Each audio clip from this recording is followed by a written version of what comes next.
Sexism and bigotry in fairy tales taints the mind of children. The nature of fairy tales is that of harmful stereotypes, which diminishes our image of the people who surround us. In the book Politically Correct Fairy Tales by James Garner, characters have the opportunity to reinvent themselves in a more modern light. Today I will be reading Rapunzel. There once lived an economically disadvantaged tinker and his wife. His lack of material accomplishment is not meant to imply that all tinkers are economically marginalized, or that if they are, they deserve to be so. While the archetype of the tinker is generally the whipping person in classic bedtime stories, this particular individual was a tinker by trade and just so happened to be economically disadvantaged. The tinker and his wife lived in a little hovel next to the modest estate of a local witch. From their window, they could see the witch's meticulously kept garden, a nauseating attempt to impose human notions of order onto nature. The wife of the tinker was pregnant, and as she gazed at the witch's garden, she began to crave some of the lettuce she saw growing there. She begged the tinker to jump the fence and get some for her. The tinker finally submitted, and at night he jumped the wall and liberated some of the lettuce. But before he could get back, the witch caught him. Now this witch was very kindness impaired. This is not meant to imply that all, or even some witches are that way, nor to deny this particular witch her right to express whatever disposition came naturally to her.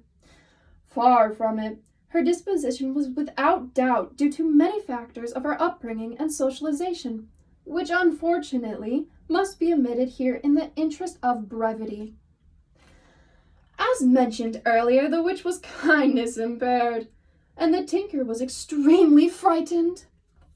She held him by the scruff of the neck and asked, "Where are you going with my lettuce?" The tinker might have argued with her over the concept of ownership and stated that the lettuce rightfully belonged to anyone who had nerve enough to take it. Instead, in a degrading spectacle, he pleaded for mercy. "It was my wife's fault," he cried in a characteristically male manner. "She is pregnant and has a craving for some of your lovely lettuce. Please spare me. Although a single-parent household is certainly acceptable, please don't kill me and deprive my child of a stable two-parent family structure." The witch thought for a moment, then let go of the tinker's neck and disappeared without a word. The tinker gratefully went home with the lettuce. A few months later, after agonizing pain a man will never truly be able to appreciate, the tinker's wife gave birth to a beautiful, healthy pre-woman. They named the baby Rapunzel, after a type of lettuce. Not long after this, the witch appeared at their door, demanding that they give her the child in return for the witch's having spared the tinker's life. What could they do? Their powerless station in life had always left them open to exploitation, and this time they felt they had no alternative. They gave Rapunzel to the witch, who sped away. The witch took the child deep into the woods and imprisoned her in a tall tower, the symbolism of which should be obvious. There, Rapunzel grew to womanhood. The tower had no doors or stairs, but it did boast a single window at the top. The only way for anyone to get to the window was for Rapunzel to let down her long, luxurious hair and climb it to the top, the symbolism of which, again, should be obvious. The witch was Rapunzel's only companion. She would stand at the foot of the tower and shout, "Rapunzel, Rapunzel, let down your hair, that I might climb your golden stair." Rapunzel obediently did as she was told. Thus, for years, she let her body be exploited for the transportational needs of another. The witch loved music and taught Rapunzel to sing. They passed many long hours singing together in the tower. One day, a young prince rode near the tower and heard Rapunzel singing. But as he rode closer to find the source of the lovely sound, he spied the witch and hid himself and his equine companion in the trees. He watched as the witch called out to Rapunzel. The hair fell down and the witch climbed up. Again, he heard the beautiful singing. Later, when the witch finally left the tower and disappeared in the other direction, the prince came out of the woods and called up, Rapunzel, Rapunzel, let down your hair, that I might climb your golden stair. The hare cascaded out of the window, and he climbed up.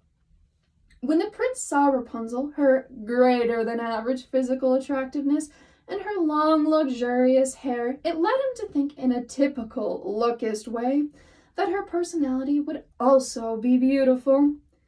This is not to imply that all princes judge people solely on their appearance, nor to deny this prince's particular right to make such assumptions. Please see the disclaimers from the paragraph above. The prince said, "Oh, beautiful damsel, I heard you singing as I rode by on my horse. Please sing for me again." Rapunzel didn't know what to make of this person, since she had never seen a man up close before. He seemed a strange creature, long, hairy in the face, and he possessed a strong musky odor. For reasons she could not explain, Rapunzel found this combination somewhat attractive and opened her mouth to sing. "Stop right there!" screamed a voice from the window. The witch had returned. How did you get up here?" Rapunzel asked. I had an extra set of hair made in case of emergencies," said the witch matter-of-factly. "And this certainly looks like one. Listen to me, Prince. I built this tower to keep Rapunzel away from men like you. I taught her to sing, training her voice for years. She'll stay here and sing for no one but me, because I am the only one who truly loves her." "We can talk about your codependency problems later," said the prince. "But first let me hear... Rapunzel, isn't it?" Rapunzel sang. "No!" screamed the witch. "I'm going to throw you out of this tower into a thorn of colored bushes below, so your eyes will be gouged out, and you'll wander the countryside cursing your bad luck for the rest of your life." "You may want to reconsider that," said the prince. "I have some friends in the recording industry, you see, who would be very interested in... Rapunzel, isn't it? Different kind of catchy, I suppose." "I knew it! You want to take her from me!" No. I want you to continue to train her, to nurture her, as her manager," said the prince. "Then, when the time is right, say a week or two, you can unleash her talent on the world and we can all rake in the cash." The witch paused for a second to think about this, and her demeanor visibly softened. She and the prince began to discuss record contracts and video deals, as well as possible marketing ideas, including lifelike Rapunzel dolls with their very own miniature stereo tune towers. As Rapunzel watched, her suspicion turned into revulsion. For years, her hair had been exploited for the transportational needs of another. Now, they wanted to exploit her voice as well. So greed does not depend solely on gender, she realized with a sigh. Rapunzel edged her way to the window without being seen. She stepped out and climbed down the second set of hair to the prince's waiting horse. She dislodged the hair and took it with her as she rode off, leaving the witch and the prince to argue about royalties and percentages in their phallus-shaped tower. Rapunzel rode to the city and rented a room in the building that had real stairs. She later established the non-profit Foundation for the Free Proliferation of Music and cut her hair off for a fundraising auction.